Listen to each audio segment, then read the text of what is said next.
Hi everyone, I'm Joe. Today it's time for me to do a book review of Snuff, written by Terry Pratchett. This is a fantasy novel first published in 2011. This is the 39th Discworld novel of 41 in total, so this is at the very end. And this is the 8th novel set around the City Watch characters, and indeed the final novel, sadly, set around the City Watch characters. I'm a big fan of the City Watch characters, so this being the last one is sad but inevitable, and it's a good note to go out on, I believe. So first of all, what is the Discworld? It is a large, flat, disc-shaped world with the oceans running off the edge and stuff, as you would expect, which rests on the back of 4 very large elephants, which stands on the back of a very large world turtle called Greater Chewin, which swims through space as though it was water. Strange, definitely. Interesting, and works for the overall world building also, definitely. So this book and the synopsis is based around a very well-known city at this point within the Discworld of Ankh-Morpork. This is basically taking London, England, all its stereotypes, all of the tropes associated with London, and basically twisting and turning them and basically enjoying himself immensely. Ergo Ankh-Morpork. You know, it has this big river running through it, which is, you know, the River Ankh, which is blatantly meant to be the Thames, but even worse in many ways, and twisted and turned and made to ridiculous levels. It's just enjoyment. Every aspect of Ankh is fun. And you have a police force, which is where the book comes into play. Now, the commander of the police force is called Samuel Vimes. He is a fairly old school copper, as he would put it in his words. You know, he believes in arresting people for doing, you know, crimes and you know, for pounding the pavement, you know, walking a beat, doing the right thing. And over many years, he has gained a reputation for being, frankly, somebody to be a bit wary of, because he's known for being unbribable. And also, you can't really manipulate him. He's a very honest policeman, and indeed, City Watch under his guidance has become very effective. And frankly, from what it started out as a bit of a joke, it's become something that everybody respects now, and you actually aspire to be a City Watch member. However, one thing that he has a problem with is the fact that he's a workaholic. He and his wife, Lady Sybil Rumpkin, who is a very sort of old school, you know, aristocrat from, you know, a long bloodline with coats of arms and that sort of thing. Their big house, which obviously for the record he married into, has become almost like an unofficial station of the City Watch, because police officers will come to his house and ask him things when he's gone home from work. And he's trying to improve it now that he's got a small son, but he still can't stop working, frankly. And indeed, his wife Sybil knows this, so she uses a little bit of pressure on the patrician of the ruler of the city, Havelock Vetinari, and basically manipulates the situation to force Samuel Vimes to go on a vacation or a holiday, which is frankly an achievement by itself, because he doesn't like doing holidays. But, you know, he doesn't like going against his wife. You know, he adores his wife, thinks the world of her, so he goes along with it. And he goes to their small, well-ish country estate that's not too far off from Ankh-Morpork. At least then he's sort of still in the loop with Ankh-Morpork things. I mean, he's a workaholic, remember. And the idea is to have a nice restful week or two there. However, as soon as he gets there, there is of course a murder, and not an ordinary murder. It introduces goblins, because a goblin gets murdered. Goblins are a little bit different from the traditional goblins that you'd find, for instance, in Dungeons and Dragons or such, in an interesting way. I don't want to say too much about what the goblins are in the Discworld, because this is the introduction of them, and they're not quite what you think or what you might expect going from other fantasy media, so it's an interesting one. And basically he gets involved in trying to solve the murder, because this is Vimes, he has to solve every crime. It's inbuilt in him. I mean, he's got a nickname as Veterinary's Terrier, because basically Veterinary just points him at something and Vimes will literally just keep going at it until he solves it. In the discussion, he just won't stop. He's known for his relentless ability, and for good reason, because he always gets to the bottom of any crime. You can't really hide from him, and ultimately you know that will happen in this book. That's not a spoiler, because at this point, the 8th book, you know what Vimes is like, so you know that you'll have to have a reckoning in the end. It might not always be exactly the happiest ending, because of course, you know, he has to take a few personal losses, the Watchers have to take personal losses, but overall it tends to work out, and that's kind of what you're expecting here. And Vimes is trying to solve a crime, aided by a local constable called Feeney. He goes to the local pub to, you know, sort of try to find information, because of course a pub or inn or tavern, whatever you want to call it, is a good source of information, because everybody goes there to have a drink, get to talk. And let's say the plot becomes more complicated. It's very interesting in a really fun way. And one of the reasons why the plot is so fun is because of the characters. Now, Commander Samuel Vimes is a character, at this point he's a long time character. He's been in, obviously this is the 8th book with him officially in, although he's also been in several other books of other people's as a smaller character. And he's a very well established character. You know that Vimes isn't fazed by that much at this point. He's got a certain reputation. He's very confident in his own ability by this point. You know, he knows what he's capable of. He also knows most of his own flaws.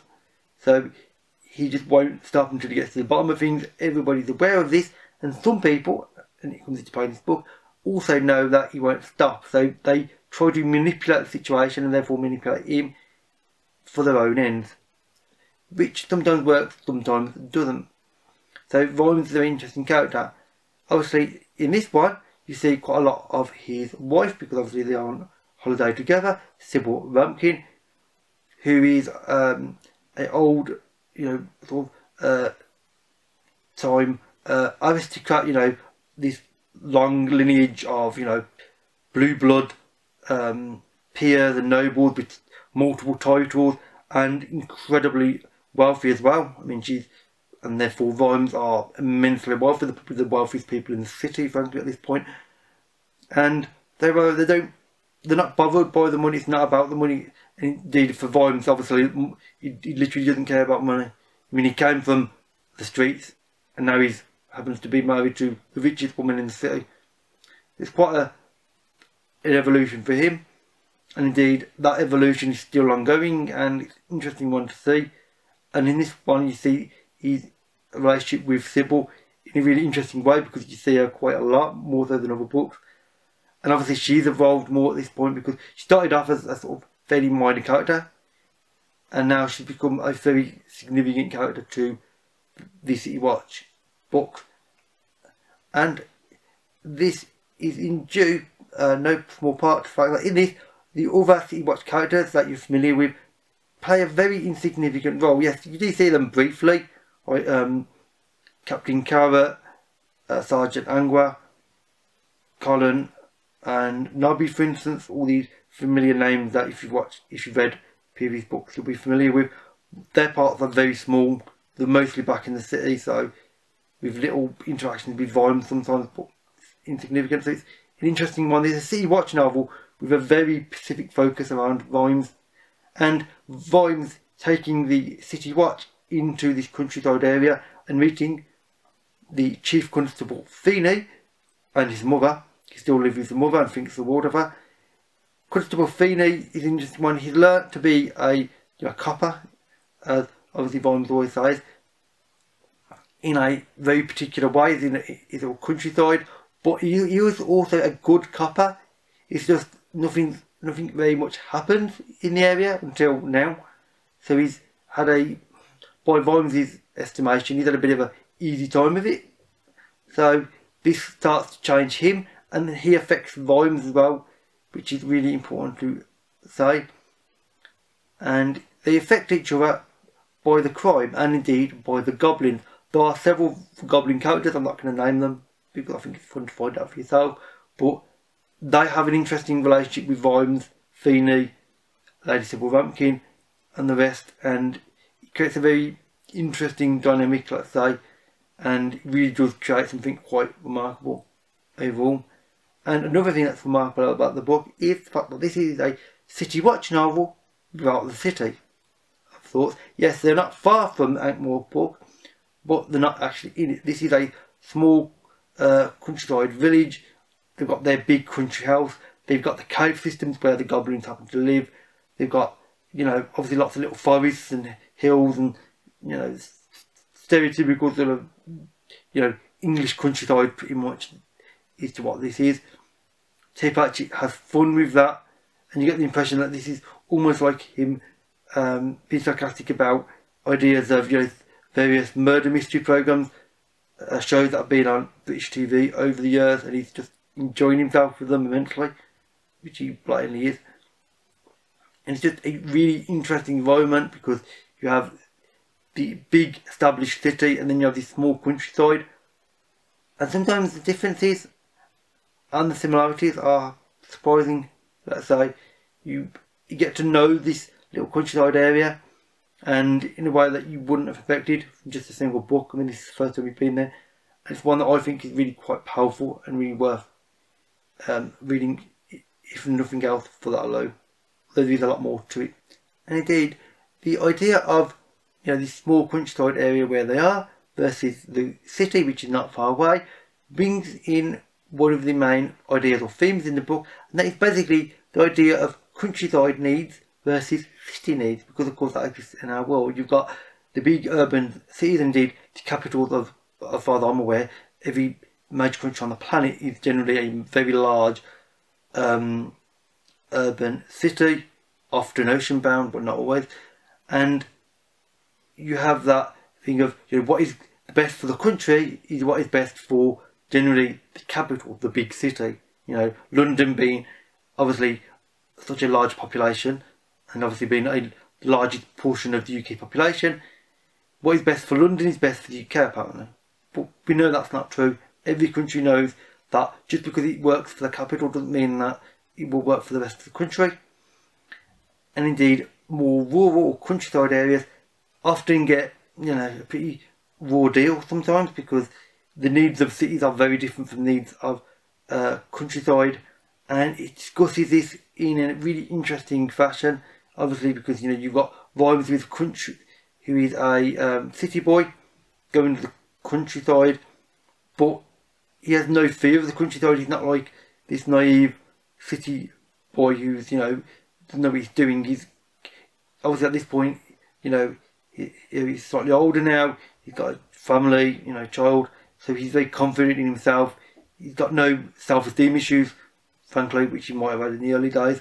So now he's established himself, so you get to view him dealing with the countryside and therefore bringing up issues of, you know, government and social needs versus, you know, countryside versus city or urban in an interesting way.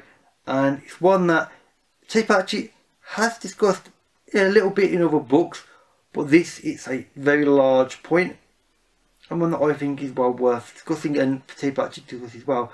The other major point is, of course, bringing up the idea of societal change and accepting a set of people into a larger, already established society, because in this case being goblins, basically using them as a, you know, a race or a particular country people. It's a form of essentially saying you've got, for instance, UK, a set of people from immigrating from another country into the UK, and the UK accepting them. That's basically the case with goblins and Morpork and, you know, the city here. Is that thing of accepting a small group of immigrants into your society, and how do you go about accepting them, and what it means to accept them. If you accept them totally, are you accepting some sort of defeat? I mean, this is an area that obviously, this is very, very political nowadays, because there are a lot of people that are heavily xenophobic and are afraid of people that are different from them. For the record, I am, as you might expect, I'm more open-minded, a bit more liberal, frankly, I'm not going to deny. And I think that, you know, people coming into the country generally bring almost entirely benefits. Of course, there's always negatives with anything, but mostly benefits. Yeah, and you need that flow of people between countries for different ideas, different theories, and just, you know, to get people thinking in new and different ways, because that's what makes society keep going. You know, if you don't have anything new happening in a country, the country and society will stagnate, and it will just fall apart. I mean, frankly, in the world at the moment, we've got a lot of countries that are falling apart, frankly, because, I mean, UK is currently falling apart, and that's because, you know, certain people are trying to stop any changes going on. They want to go along the old way, and we need new ideas, new theories, personally, to improve that. And that is what Pratchett is saying here. You know, you need to embrace change. You can't just say, well, you know, our country, our society has always worked in a very specific way. It's worked all really good for these years. I'm not going to change it. That doesn't need it. Actually, you still do. Just because it's working okay doesn't mean that it's actually working well. Okay just means it's managing, not it's actually doing well. The people might be barely hanging on, but, you know, it's also bringing in the issue, as City Watch novels often do, of the poor versus the rich. You know, the have-nots versus the haves, and basically the ruling elite versus the general masses.